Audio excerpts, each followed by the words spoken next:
الآن مع كلمة رئيسية عن المدن الذكية كمحور التحول لرؤية 2030 مع منظمة نيو سيتيز مع المؤسس ورئيس مجلس الإدارة مؤسسة المدن الجديدة جون روسانت. Yes, Mr. John.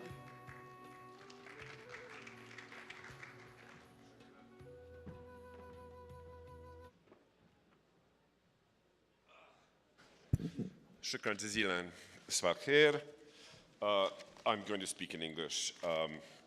I want to, first of all, my name is John Rossant. I'm the head of the NewCities Foundation. And I want to thank the good folks at ArabNet for being behind this great gathering today and tomorrow on digital transformation. And I must say, it's really quite amazing for me. It's my first visit to the kingdom in a few years to see the amazing effervescence and dynamism out there that was just simply not evident a few years ago, and it gives me great hope for the future. How we live in cities, how we work in them, how we move around them, how we socialize in them, how we make decisions throughout the day in cities.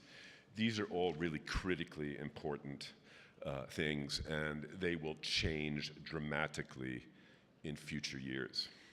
And this is what we look at the NewCities Foundation. We're a global nonprofit research institution, and we're dedicated to making cities everywhere in the Middle East, in the Americas, Latin America, in Asia, more connected, more dynamic, more equitable, and more healthy. And we strongly believe that the two great revolutions over the last generation or so, namely the IT revolution with its ubiquitous digitization and connectivity, as well as the new mobility revolution that will radically change how we move around, that these two revolutions will impact cities and hence our lives as human beings in them in massive, unique, and unprecedented ways. We really are entering a brave new urban world. And yet, at NewCities, we in fact never use the term smart cities per se. And I personally don't like the term at all, and I very rarely use it, except that it's the title of my talk this morning.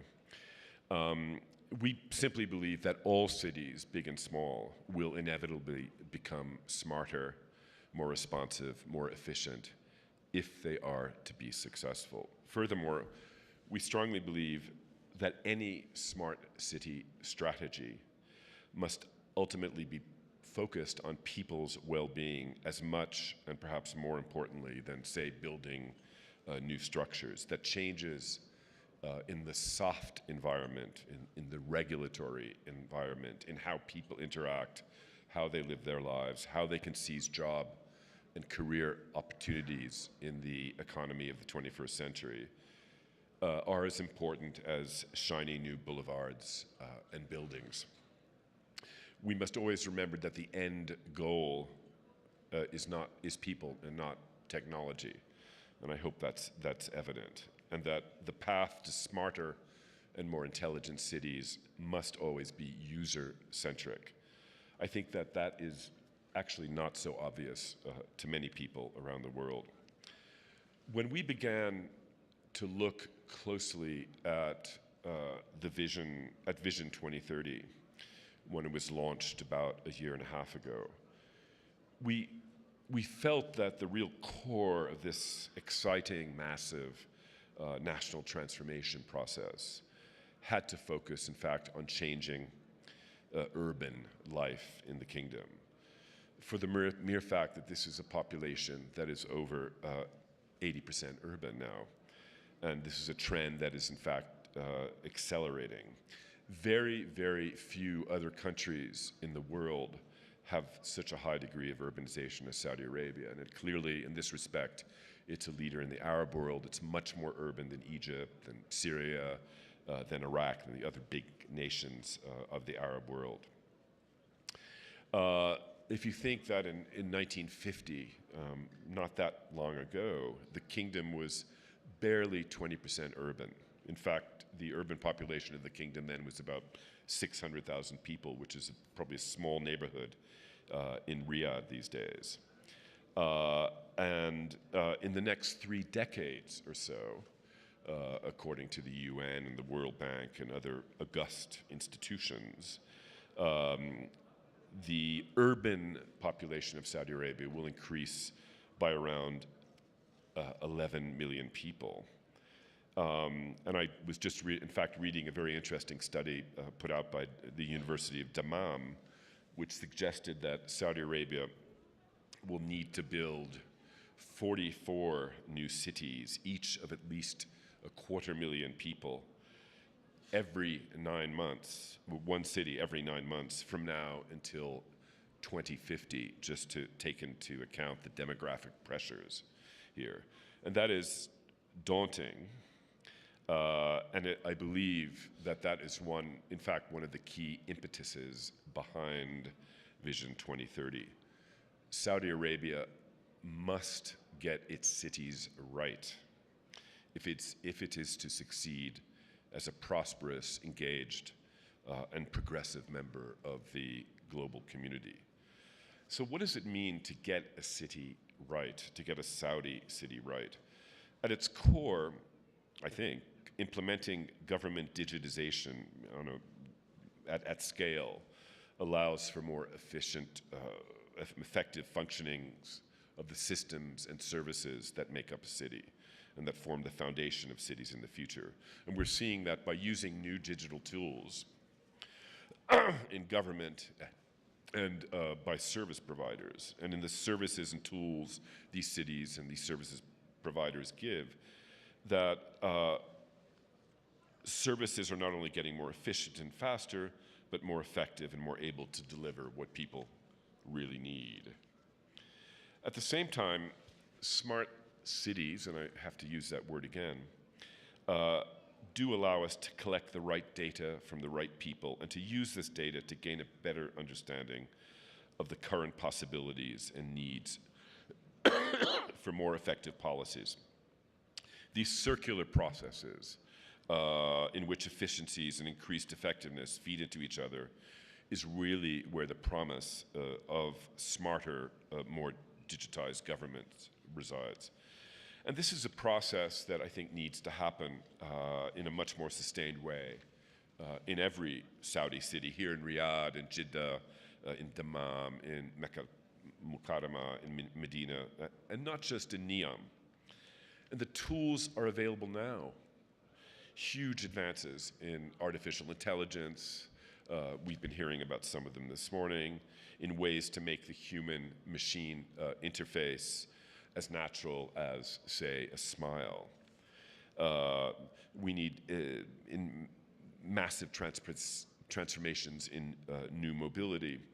I note that only yesterday, the big Swedish tech group, Ericsson, released an extraordinary study of the biggest new trends in technology and how they will impact our lives. And it's really extraordinary. Within 3 years, Ericsson suggests, we will use body language, human expression, intonation, and touch to interact with tech devices as if they were, in fact, fellow human beings.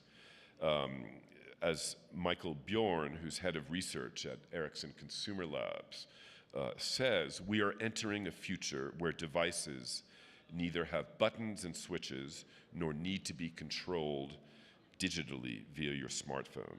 In fact, this will be a necessary change, as it really will be difficult for people to learn a new user interface for every device that gets connected to the Internet of Things. And if we're talking about a world in 3 or 4 years, 5 years, in which there will be 250 billion connected devices, I think that's kind of necessary. In other words, today, you have to know all the intricacies of the device you use, such as this, for example.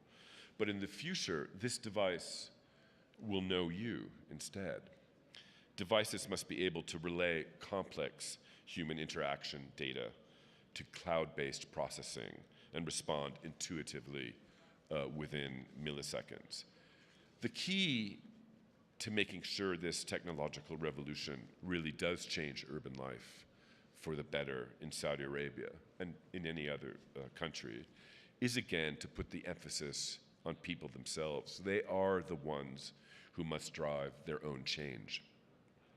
It simply cannot only be a top-down process.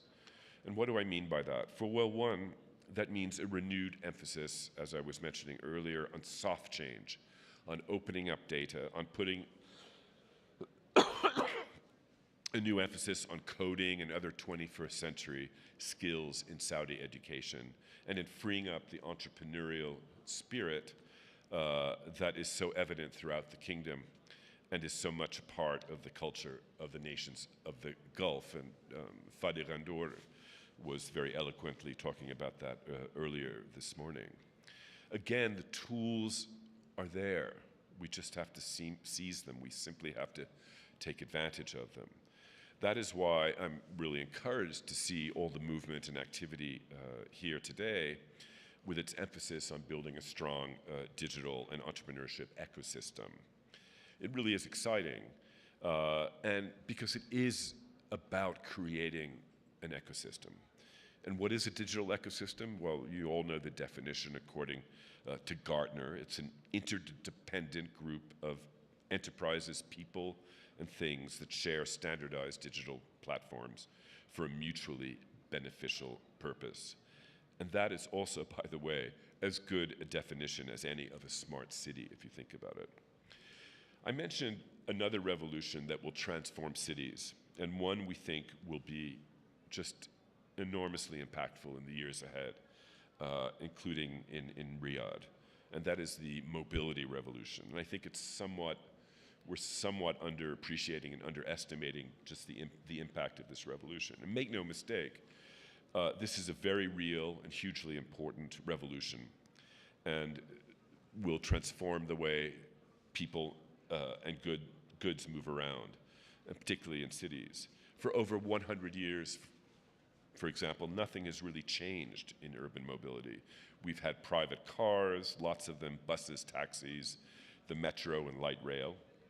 And now we're moving into a mobility world where vehicles will increasingly be electric, connected, they'll talk to one another, and shared.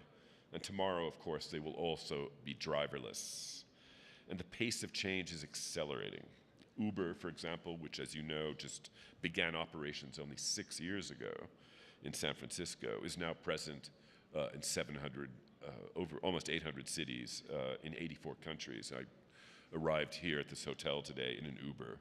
And just last week, for example, Uber, as you may know, announced that it is rolling out a fleet of air taxis starting in 2020. That's 3 years away, less than 3 years away, in Los Angeles, by the way.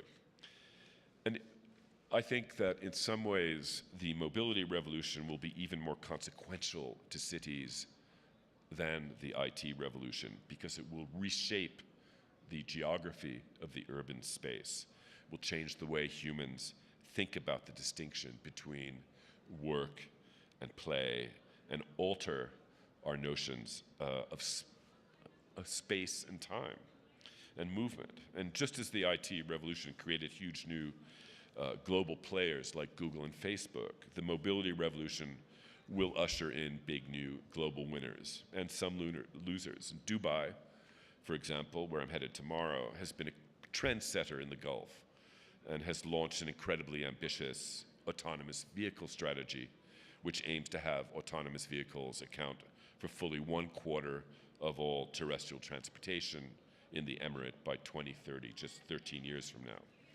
Saudi Arabia must, I think, be a leader in the mobility revolution that will transform intercity and intracity transportation. And I am very encouraged to see that new mobility is one of the big topics being addressed at this conference, and it needs to be one of the key pillars of Vision 2030 in my view. Just a last couple of words on NEOM, because I'm asked constantly about it. We do look at large greenfield cities around the world. We're very excited about this project. NewCities, by the way, has long had a focus on greenfield urbanization.